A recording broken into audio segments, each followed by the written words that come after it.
तो नमस्कार दोस्तों, परमा एजुकेशन की यूट्यूब चैनल पे आप सभी दोस्तों का स्वागत करते हैं। आज की जो क्लास होने वाली है सीडीपी के पीवाईक्यू पर आधारित प्रश्न होने वाले हैं। तो याद रखिएगा, जितना पीवाईक्यू प्रश्न आप लोग सॉल्व करेंगे उतना ही आप लोगों के लिए एग्जाम की दृष्टि से बेहतर होगा। तो सभी लोग क्या करिए, पीवाईक्यू प्रश्न याद रखिएगा, पीवाईक्यू प्रश्न करने के लिए तैयार हो जाइए। आज का टारगेट आप लोगों का है 20 प्रश्नों में से मात्र 17 प्रश्न आप लोगों को सही करने हैं। याद रखिएगा, बहुत ही बेहतर तरीके से प्रश्नों को सॉल्व करिएगा। और जो लोग नए हैं, अभी तक हमारे चैनल को सब्सक्राइब नहीं किया तो सब्सक्राइब करिए, साथ ही बेल आइकन का बटन दबा लें ताकि लाइव आने पर आप लोगों के पास एक छोटा सा नोटिफिकेशन पहुंच जाए। साथ में क्या करिए, अपने अपने ग्रुपों में एक बार शेयर कर दीजिए। और पीडीएफ जिन लोगों को भी चाहिए, याद रखिएगा, जिन लोगों को भी पीडीएफ चाहिए तो मैसेज कर सकते हैं 8299 52 49 41। फ्री में आप लोगों को पीडीएफ मिलेंगे, सभी प्रकार के एनसीईआरटी को हो या फिर आपके पेडागोजी के सभी प्रकार के पीडीएफ आप लोगों को मुफ्त में मिलेंगे। तो मैसेज करिएगा व्हाट्सएप ग्रुप में, मैं कॉल ना करिएगा, मैसेज करिएगा। तो चलिए शुरू करते हैं आज के पहले प्रश्न से। शेयर कर दीजिएगा अपने अपने ग्रुप में। अगर इसकी क्लास अच्छी लगी तो सब्सक्राइब करके जाइएगा। तो पहला प्रश्न देखिए, बहुत ही बेहतर है। कह रहा है कि विद्यालय यात्रा पर जाने के लिए बच्ची को अपनी माता से बहस करते हुए देख पिता कहता है कि अच्छी लड़की की तरह तुम आज्ञाकारी क्यों नहीं हो, तुम लड़कों की तरह व्यवहार करोगी तो तुमसे शादी कौन करेगा। यह कथन निम्नलिखित में से कौन सा यहाँ पे करा कि प्रतिबिंबित करता है। मतलब कह रहा है कि एक लड़की है जो विद्यालय की यात्रा पे जाने के लिए अपनी माँ से यहाँ पे क्या कर रही है, मतलब बहस कर रही है कि मुझे भी जाना है। तब उससे देख कर उसके पिता कहते हैं कि तुम लड़कों की तरह व्यवहार क्यों कर रही हो, तुम आज्ञाकारी यानी बातें मानने वाली लड़कियों क्यों नहीं होती, अगर तुम ऐसा करोगे तो तुमसे शादी कौन करेगा। यहाँ पे क्या हो रहा है, लिंग भेदभाव का यहाँ पे दर्शा रहा है। तो पहला कह रहा है कि यहाँ पे लड़की के लिंग की गलत पहचान। देखिए, अगर लड़की है तभी तो उसके पिता कह रहे हैं कि तुम लड़कों की तरह व्यवहार क्यों करें, इस आधार पे ये गलत है। दूसरा कह रहा है लड़कियों और लड़कों के स्वभाव के बारे में रूढ़िबद्धता धारणा, मतलब कि लड़का ही केवल ये कार्य कर सकता है, तुम नहीं कर सकते हो, तुम कर सकते हो लड़के नहीं कर सकते हैं। यहाँ पे इसकी पहचान हो रही है। तो राइट आंसर जो जाएगा हमारे यहाँ पे दूसरे के साथ जाएगा। जितने लोगों का दूसरा आया एकदम सही होगा। आगे बढ़ते हैं नेक्स्ट प्रश्न पे।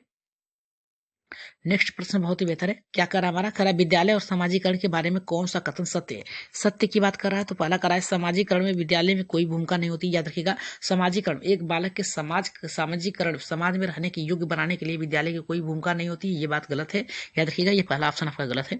दूसरा करा है सामाजिकरण में विद्यालय की थोड़ी भूमिका होती है, थोड़ी नहीं बहुत ही भूमिका होती है। विद्यालय सामाजिकरण का एक महत्वपूर्ण कारक है, एकदम सही है। राइट आंसर जाएगा हमारा यहाँ पे दूसरे के साथ, तीसरे के साथ जाएगा। जितने लोगों का यहाँ पे तीसरा आया है एकदम करेक्ट होगा।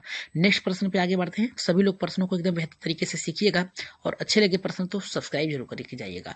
तो कह रहा है प्रगतिशील शिक्षा, यहाँ पे देखिए शिक्षा की बात किया है इसलिए इसे हाईलाइट किया गया है।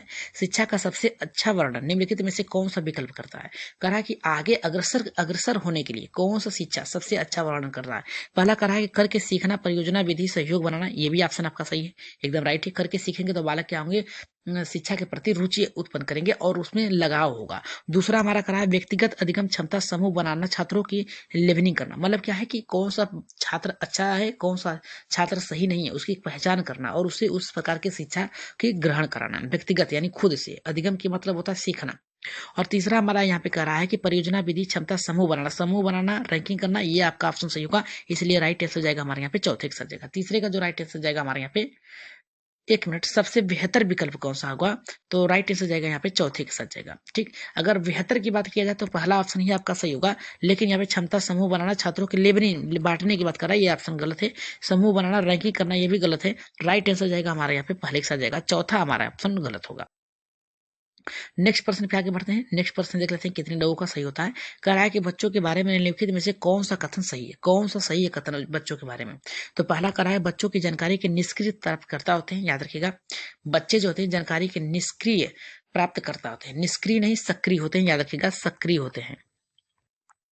इस आधार पर यह तो भी ऑप्शन आपका गलत है चौथे का। ठीक, नेक्स्ट करा बच्चों की समस्या का समाधान करता। याद रखिएगा, बच्चे समस्या समाधान करता होते हैं, खुद से करतेंगे, खुद से गलतियां करेंगे, खुद से सीखेंगे, ये ऑप्शन आपका गलत है। सही है, बच्चे वैज्ञानिक शोध करता होते हैं, एकदम सही है। बिगाड़ेंगे, किसी चीज को बिगाड़ देंगे फिर इसके बाद बनाने का प्रयास करेंगे, ये भी ऑप्शन गलत आपका सही है। बच्चे पर्यावरण के साथ सक्रिय अन्वेषण करते हैं, यानी उसमें घुल मिल कर क्या करते हैं, सभी चीजों को सीखने का प्रयास करते हैं, खोज करते हैं, तो ये भी ऑप्शन गलत आपका सही है। तो बी सी डी देखिए कौन से ऑप्शन में है, आपका राइट आंसर जाएगा हमारे यहाँ पे चौथे के साथ जाएगा। जितने लोगों का यहाँ पे चौथा आया एकदम सही होगा। आगे बढ़ते हैं यहाँ पे पांचवें प्रश्न पे पांचवा देख लेते हैं क्या करा है। पांचवा करा कि एक प्रगतिशील कक्षा छात्रों को कैसा बनाता है। तो पहला करा है कि छात्रों को ज्ञान की संरचना के लिए प्रचुर मौके देने चाहिए, और दूसरा करा है कि अध्यापक को अटल पाठ्यक्रम का पालन करना चाहिए। देखिए अध्यापक की बात कर रहा है, अटल होना चाहिए एक ही विषय पे, न कि उसके परिवर्तन करना। बालकों के अनुरूप परिवर्तन करने की बात नहीं करा, अटल जो है उसी पे पढ़ाना। ये ऑप्शन आपका गलत है। छात्रों को अंकों के आधार पर नामांकित करना, यहाँ पे बांटने की बात कर रहा है इस आधार पर, ये भी ऑप्शन आपका गलत है। चौथा करा है छात्रों को प्रतिस्पर्धा पर बल देना। देखिए प्रतियोगिता स्पर्धा पे बल देना, ये आपका नेगेटिव वर्ड है। आपका राइट आंसर जाएगा पहले का जाएगा छात्रों को ज्ञान की संरचना के लिए प्रचुर मौके यानी उपयुक्त मौका देना, यहाँ पे विभिन्न प्रकार की गतिविधियों में शामिल करना। राइट आंसर जाएगा हमारे यहाँ पे किसके साथ जाएगा, पहले के साथ जाएगा। आगे बढ़ते हैं यहाँ पे छठे प्रश्न पे। छठा देखते हैं क्या कह रहा है हमारा। छठा कह रहा है कि सामाजिक आर्थिक रूप से वंचित पृष्ठभूमि से आने वाले बच्चों को कक्षा के माहौल की आवश्यकता होती है। पहला हमारा कह रहा है यहाँ पे उनके सांस्कृतिक और भाषाई ज्ञान को महत्व देता है तथा उनके उपयोग करता है। तो यहाँ पे देखिए हमारा दूसरा क्या कह रहा है, उन्हें अच्छी व्यवहार सिखाता। नहीं, ये गलत है। यहाँ पे सामाजिक आर्थिक रूप से वंचित बालकों की बात कर रहा है, ठीक है, माहौल का आवश्यक होती है, तो ये तो ऑप्शन पर गलत है। तीसरा कह रहा है कि उनकी भाषा के उपयोग को हतोत्साहित मतलब होता है रोकना, याद रखिएगा, रोकना होता है हतोत्साहित मतलब। ये ऑप्शन आपका क्या है, गलत है। चौथा कह रहा है बच्चों को उसकी क्षमता के आधार पर वर्गीकृत करना है, यानी बांटने की बात कर रहा है। ये भी ऑप्शन आपका क्या है, गलत है। पहला ऑप्शन आपका सही होगा, याद रखिएगा, जितने लोगों का पहला आया है एकदम करेक्ट होगा। आगे बढ़ते हैं यहाँ पे सातवें प्रश्न पे। सातवां प्रश्न बहुत ही बेहतर है। कहा खेल के दौरान चोट लगने पर विनायक रोने लगता है, उसे रोता देख उसके पिता ने कहा लड़कियों की तरफ व्यवहार क्यों कर रहे हो, लड़के रोते नहीं है। पिता का यह कथन किससे है। देखिए फिर वही रूढ़िवादिता आ गई। तो यहाँ पे कहा है कि लैंगिक समानता को बढ़ावा देता है, दूसरा लैंगिक रूढ़िवादिता को चुनौती देता है, तीसरा करा लैंगिक भेदभाव को कम करता है, चौथा करा लैंगिक रूढ़िवादिता को दर्शाता है। तो सातवें का राइट आंसर किसके साथ जाएगा, देखिए सातवें का राइट आंसर जाएगा चौथे के साथ जाएगा। जितने लोगों का यहाँ पे चौथा आया है एकदम करेक्ट होगा, ठीक, जितने लोगों का चौथा एकदम करेक्ट है। आगे बढ़ते हैं यहाँ पे आठवें प्रश्न पे। तो आठवां प्रश्न देखिए हमारा क्या कह रहा है कि निम्नलिखित में से कौन सा समाजीकरण के गौड़वाहक सेकेंडरी एजेंट हो सकते हैं। मतलब क्या, दूसरा यानी समाजीकरण का पहला स्तर नहीं, दूसरा गौड़वाहक हो सकते हैं। तो पहला हमारा कह रहा है यहाँ पे विद्यालय और निकटतम परिवार के सदस्य, ये ऑप्शन आपका गलत होगा। तो यहाँ पे कह रहा है कि विद्यालय और आस पड़ोस, यही आपका राइट आंसर होगा। विद्यालय और पास पड़ोस होते हैं, विद्यालय और निकटतम परिवार के सदस्य नहीं होंगे। यहाँ पे परिवार तो प्रथम में आएगा, याद रखिएगा प्रथम में आएगा, लेकिन सेकेंडरी जो आएगा आपका पास पड़ोस आएंगे और विद्यालय आएंगे, और परिवार और रिश्तेदार तो ये प्रथम में आ जाएंगे, परिवार ये भी प्रथम में आ जाएंगे। राइट आंसर जो जाएगा हमारे यहाँ पे दूसरे के साथ जाएगा। आगे बढ़ते हैं यहाँ पे नौवें प्रश्न पे। नवा प्रश्न देख लेते हैं क्या कर रहा है हमारा। देखिए नवा करा व्यक्तिगत शिक्षण कार्यक्रम की योजना निम्न में से किसके संदर्भ में बनाई जाती है। करा व्यक्तिगत यानी खुद के लिए शिक्षा की कार्यक्रम योजना निम्नलिखित में से किसके संदर्भ में बनाई जाती है। तो पहला हमारा यहाँ पे करा है कि विशेष शिक्षा कार्यक्रम के लिए, दूसरा करा है कि मुक्त विद्यालय शिक्षा कार्यक्रम के लिए, तीसरा करा है अधिगम शिक्षा कार्यक्रम के लिए, चौथा करा है बाल केंद्रित शिक्षा कार्यक्रम के लिए। तो राइट आंसर यहाँ पे नौवें का किसके साथ जाएगा, तो यहाँ पे राइट आंसर जाएगा हमारे यहाँ पे बाल केंद्रित शिक्षा कार्यक्रम के लिए। आगे बढ़ते हैं यहाँ पे दसवें प्रश्न पे। दसवां प्रश्न देखते हैं क्या करा है हमारा। बहुत ही बेहतर प्रश्न दसवां है। करा है कि बच्चों में जेंडर रूढ़िवादिता एवं जेंडर भूमिका अनुरूपता को कम करने के लिए निम्नलिखित में से कौन सी पद्धति प्रभावशाली होगी। मतलब क्या है कि किसी भी चीज को केवल लड़के कर सकते हैं, केवल लड़कियां कर सकती हैं, इन सभी को दूर करके समान रूप से किसी भी गतिविधि में भाग लेना, ये किसके द्वारा सबसे प्रभावशाली पद्धति होगी। तो पहला हमारा यहाँ पे देखिए क्या करा है कि जेंडर पक्षपात के बारे में परिचर्चा करके, दूसरा करा है हमारा जेंडर पृथक बैठने की व्यवस्था करके, यानी तीसरा करा कि जेंडर पृथक समूह बनाना, चौथा करा कि इनमें से कोई नहीं। तो 10वें का राइट आंसर यहाँ पे किसके साथ जाएगा। देखिए क्या करा है कि जेंडर रूढ़िवादिता और जेंडर भूमिका की अनुरूपता को कम करने की बात कर रहा है। तो जेंडर पक्षपात के बारे में यहाँ पे करा कि चर्चा करके, एकदम अच्छे हैं। राइट आंसर यहाँ पे जाएगा हमारे यहाँ पे पहले के साथ जाएगा। राइट आंसर जो होगा हमारा पहला होगा। यहाँ पे करेगा जेंडर पृथककरण यानी बांटने की कर रहा है, तो फिर भी यहाँ पे हो रहा है कि ये लड़का ये लड़कियां हैं। पृथक कर फिर कर रहा है यहाँ पे, ये भी गलत है, इनमें से कोई नहीं हो सकता, ठीक है। राइट आंसर जाएगा हमारे यहाँ पे पहले के साथ जाएगा। आगे बढ़ते हैं यहाँ पे 11वें प्रश्न पे। 11 का प्रश्न देख लेते हैं क्या करा हमारा। देखिए 11 का ये करा कि पुरुष और महिला की भूमिका का निर्धारण समाज करता है। ये कथन बताता है कि पहला करा है कि यहाँ पे लैंगिकता एवं अंतर्ज्ञानी अवतरण को, और दूसरा करा है कि लैंगिकता एवं अंतर्निहित अवतरण को, तीसरा करा है कि लैंगिकता एवं अनुवंशिक प्रभाव को, और यहाँ पे चौथा करा है कि लैंगिकता एक सामाजिक अवतरण को। तो राइट आंसर यहाँ पे 11वें का किसके साथ जाएगा? देखिए, पुरुष और महिला की भूमिका का निर्धारण कौन करता है? तो ये जो करता है समाज करता है। ठीक है, समाज ही करता है कि ये लड़का ये लड़की है, ये कार्य लड़कियां कर सकते हैं, ये कार्य लड़के कर सकते हैं। यही जो होता है सामाजिक गतिविधियां होती है। तो राइट आंसर यहाँ पे जितने लोगों का आया है चौथा एकदम करेक्ट होगा। आगे बढ़ते हैं 12वें प्रश्न पे। 12 देख लेते हैं क्या कर रहा है हमारा। देखिए, 12 के कह रहा है प्राथमिक विद्यालय के बच्चे उस वातावरण में सबसे प्रभावी ढंग से सीखते हैं। मतलब किस वातावरण में बालक जो होता है प्राथमिक स्तर पे बहुत ही बेहतर तरीके से सीख सकता है। तो पहला हमारा देखिए क्या कर रहा है, कह रहा है कि जहां उसकी संवेगात्मक और यहाँ पे आवश्यकताओं की पूर्ति होती है और वो अनुभव करते हैं कि ये महत्वपूर्ण है।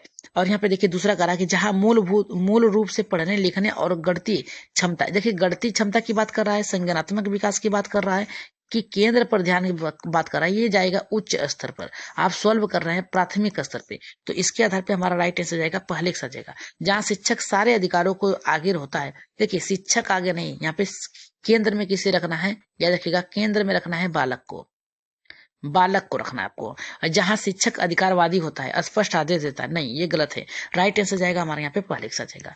आगे बढ़ते हैं यहाँ पे 13वें प्रश्न पे। देखिए, 13 का कह रहा है कि विद्यालय बच्चों के समाजीकरण की एक ऐसी संस्था है जहां प्रमुख स्थान शिक्षक की दिनचर्या की होती है। देखिए, शिक्षक की दिनचर्या की बात कर रहा है, ये तो ऑप्शन आपका गलत है। प्रमुख स्थान स्कूली बच्चों का होता है, यही राइट आंसर होगा आपका। कहा? क्योंकि यहाँ पे बालक को महत्व देना है। अगर आपने बालक बचा लिया तो सब कुछ बचा लिया। पहले हम बालक को रखेंगे, फिर इसके बाद शिक्षक को रखेंगे, फिर इसके बाद किसी और को रखेंगे। सबसे प्रमुख में, सबसे प्रथम में हम लोग बालक को रखेंगे। तो राइट आंसर यहाँ पे जाएगा हमारा पहले के साथ जाएगा। 14वें प्रश्न पे आगे बढ़ते हैं, देखते हैं 14वां प्रश्न हमारे यहाँ पे कितने लोगों का सही होता है। कह रहा है कि लिंग क्या है? कह रहा है कि जैविक सत्ता है, शारीरिक यहाँ पे संरचना है, सहज गुण है, सामाजिक संरचना है। तो यहाँ पे लिंग क्या है? तो देखिए, लिंग का निर्धारण ही, याद रखिएगा, लिंग का निर्धारण ही, लिंग का निर्धारण ही समाज करता है। समाज करता है कि कौन सा लड़का है, कौन लड़कियां हैं, कौन लड़के कार्य करेंगे, कौन लड़कियां कार्य करेंगे, किसके लिए क्या बांटना है, ये सब लिंग यहाँ पे समाज करता है। तो इस आधार पे हमारा जो जाएगा सामाजिक संरचना है। राइट आंसर यहाँ पे जाएगा चौथे के साथ जाएगा।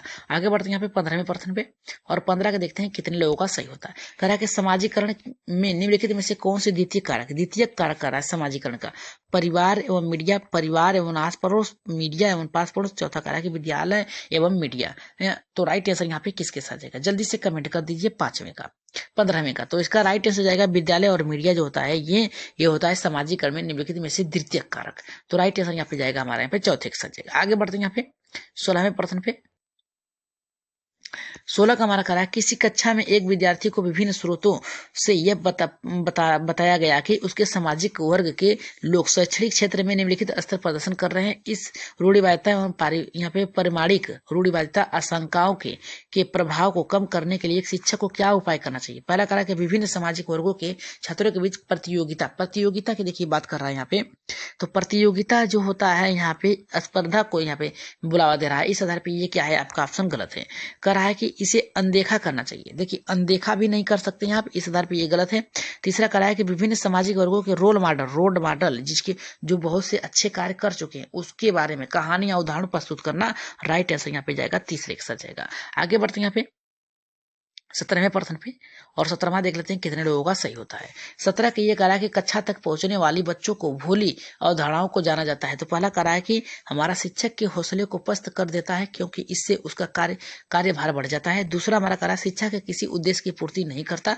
और तीसरा कह रहा है शिक्षक के लिए अपने शिक्षण को अधिक सार्थक बनाता है और यहाँ पे सार्थक बनाने की योजना को बनाने में सहायक करता है। और यहाँ पे देखिए हमारा चौथा क्या कर रहा है, हमारा यहाँ पे शिक्षक की परियोजना शिक्षक की रुकावट होती है। ये आपका ऑप्शन गलत है। राइट आंसर हो जाएगा हमारे यहाँ पे तीसरे के साथ जाएगा। जितने लोगों का यहाँ पे तीसरा आया है एकदम करेक्ट होगा। आगे बढ़ते हैं यहाँ पे 18वें प्रश्न पे। 18 का देख लेते हैं क्या कह रहा है हमारा।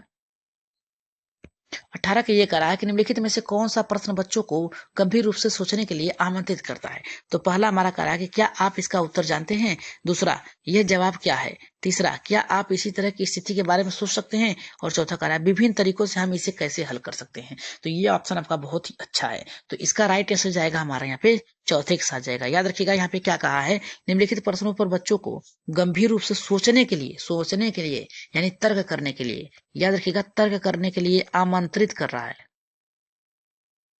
आमंत्रित कर रहा है। तो इसका राइट आंसर जाएगा चौथे का सजेगा विभिन्न तरीकों से, यानी कई प्रकार से आप किस प्रकार से इस प्रश्न को सॉल्व कर सकते हैं। बालक अपने अपने तरीके से इसको सॉल्व करने का प्रयास करेंगे। 19 का हमारा देखिए क्या कर रहा है, बहुत ही बेहतर प्रश्न है 19 का।